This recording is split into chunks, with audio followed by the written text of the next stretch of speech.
Randell, and I'm here with the Poetess. Hi. How are you? I'm good. Long time no see. Right.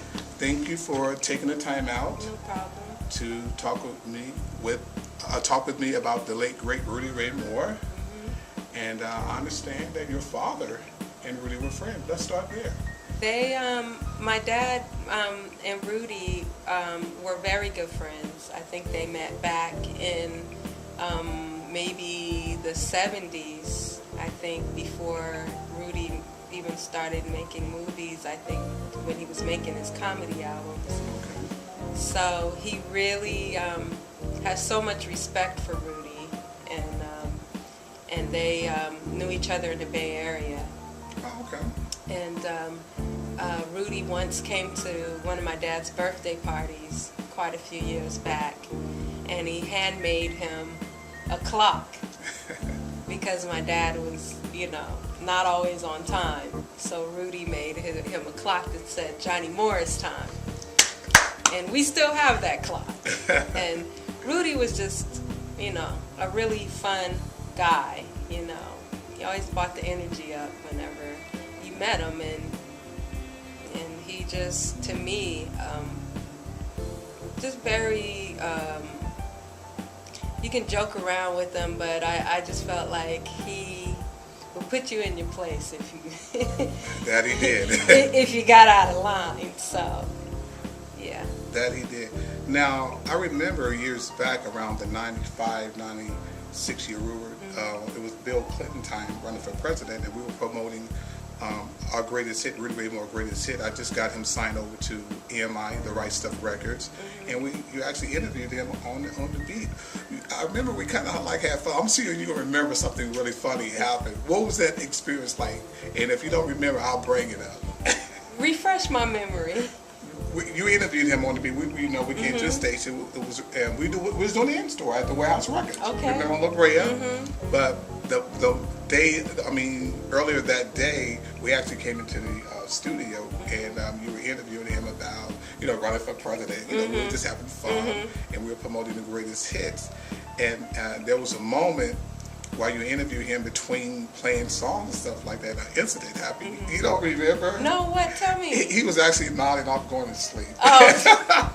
we did like some shows back. I was gonna say that Rudy, he even, I think up to his last days, he was always working. He was always doing something, rapping on Snoop's album, or doing something with a lot of hip-hop artists, because I know a lot of, the hip-hop artists that was doing stuff like in the 90s and the early 2000s were fans of his movies, were fans of his Dolemite films. So for them to get an opportunity to actually have the real Rudy Ray Moore, instead of sampling his voice on their stuff, to actually have him live in the studio and actually be hanging out with him, and I'm sure he was sharing his knowledge. So Rudy was always, as long as I've known him, or just even watching him, I mean, he was always busy. He was always working, and we see that in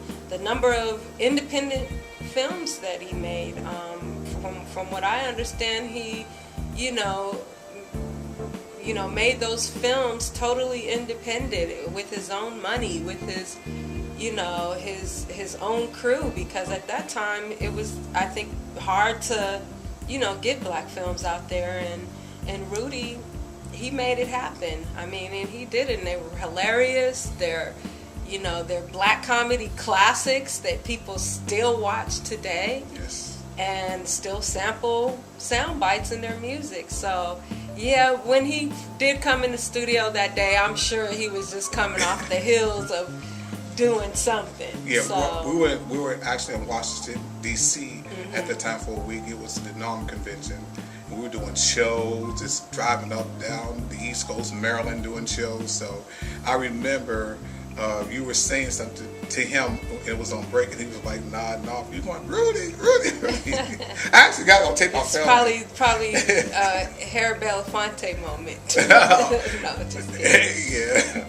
Then later on that day, you supported us again. You came out to the the signing of the greatest hit. So you and yourself, was a big supporter of us, and that's why I'm here. I said I gotta have you on this Real Deal documentary. You came out into my friend's place out in Van Nuys and did something on an album that I'm trying to get those masters back because the guy have not done nothing with them. You came out for that, Ice-T came out for that, and Old Dirty Bastard. We got some classic tracks that's sitting on the shelf You right need now. to find those. Oh, no, I got the guy. Okay. I'm going to get him back because if he's not going to do anything with them because it's religious reasons, hey, I'm going to put this stuff out. I started Dolemite Records. It's mine because he left me the catalog. So, yeah. And you need to reissue those. Oh, yes. Digitally. Oh, yeah, absolutely. And I have a lot of unreleased stuff that he gave me because he gave me the masters, the artwork, the rights to do whatever. I'm working with his family as an executor, so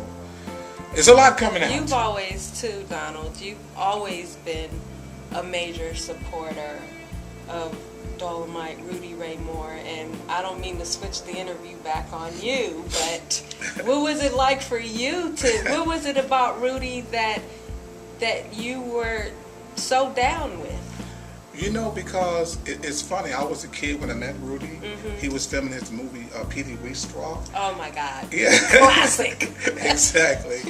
And I always been working with cameras, like you see two cameras in front of you now.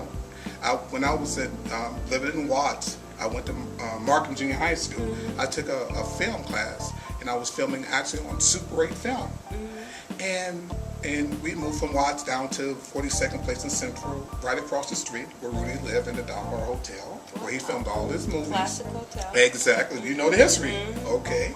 So they were filming this movie, filming the movie, and I'm just fascinated with all this big camera because I just have a little small Super 8 camera.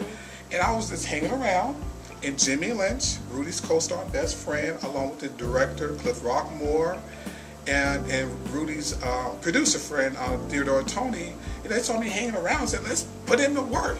So they said, do the scene with Rudy coming out of a soul food restaurant called Ruth Diner. So I did that scene with him.